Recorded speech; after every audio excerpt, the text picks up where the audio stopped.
Sure, these heat waves are bad, but actually, global warming means less cold deaths. If you haven't heard that argument, congrats on being on the right side of the internet. But unfortunately, this is a pretty pernicious piece of propaganda. They say that more people die of cold exposure than heat, which is true. That means climate change is good. Global warming will make it nice and toasty so grandma doesn't freeze to death, so drill, baby, drill. Canada's right-wing Fraser Institute even cites a paper that they claim says this, and then of course I clicked on it and I read it and it did not say that at all, but I mean, who's gonna read the source linked in an article other than me?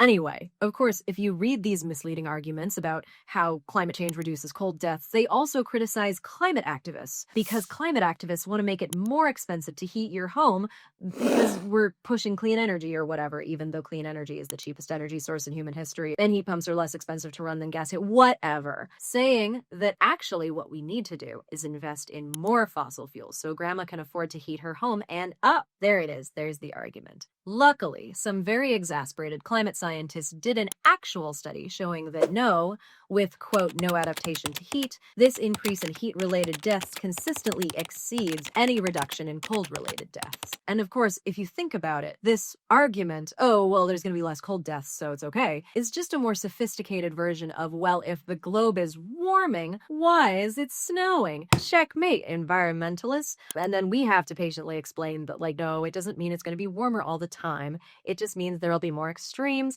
more natural disasters, higher climate-related mortality, and that is something that burning fossil fuels will not fix.